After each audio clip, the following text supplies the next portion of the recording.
सखी काए सखी हई हमार एगो अधभेसरा बलम्बा। अधभेसर कहत रे हमार घर यार दुआर खोजत हेले खाती चापल परेसर के तोर थरेसर भस जाए।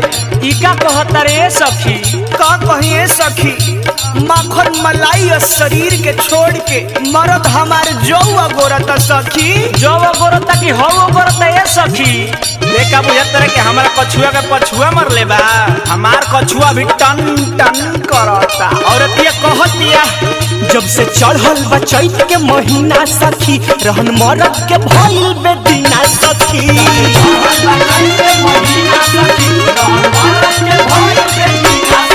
जब से चढ़ल बा चैत के महीना सखी रहन मरद के भइल बेदीना सखी। अरे माई रे अरे लसन फसल हंगार लो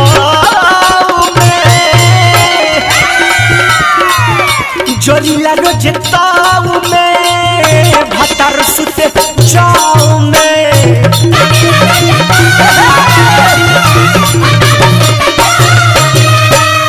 जोरीला रोज ताऊ में भतर सुते जाऊ में।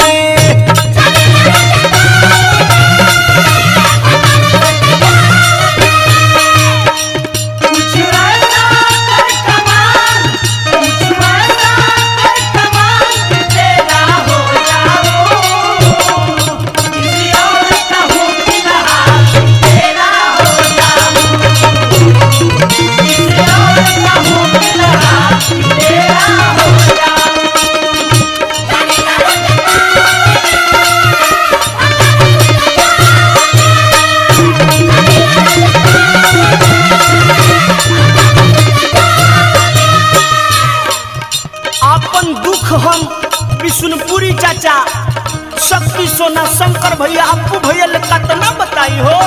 तो दोनों जना जाके बलिया में राम राम जपतल ए सखी देख बसत रहनु तो तोरा के कुकुर मोचा के बच्चा दिखा दे। ए राजा जी मान जाई ना अदही पफान जाई ना ई खरगोश पोस ना मानी जाके खरिहानी में सु तेला रातो दिन हो जवहनी बाक मसीन हो कि गरम होला मसीन हो।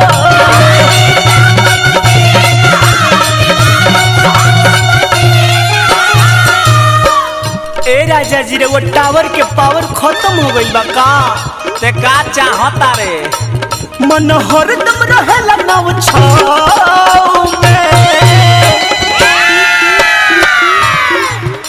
जोरीला रोज ताऊ में भतर सुते जाऊ में।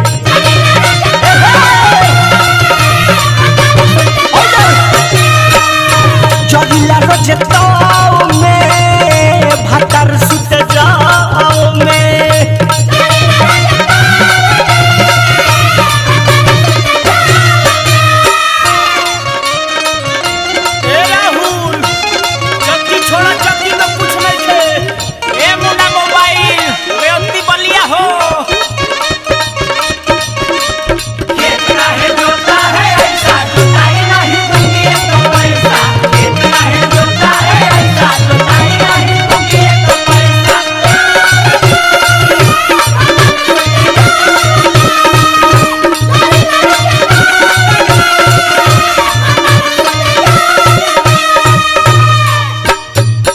सखी काए सखी इनका प्यार से हम कहियो खुश नहीं हो पावत हो।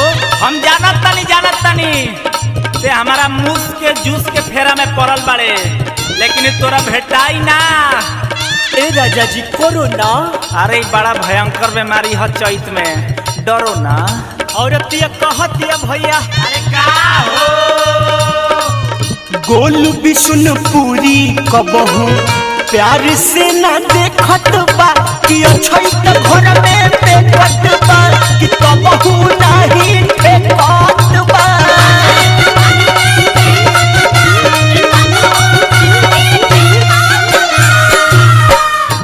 ए लालू भाई औरतिया कहतिया का हो शक्ति सोना पूरा हेला ना गो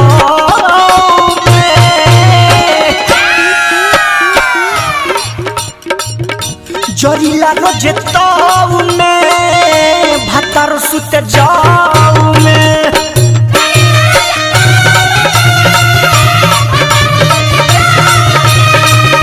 चढ़िला रजताऊ में भतर सुते जाऊ में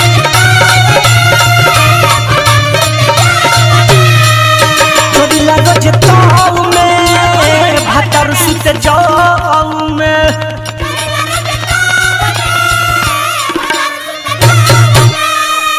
चढ़िला रजताऊ में भतर सुते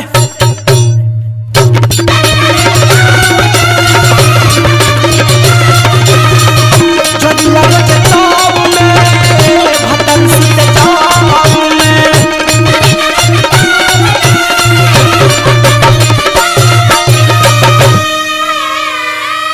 अरे हमरा तेकरा पर डाउट लागता।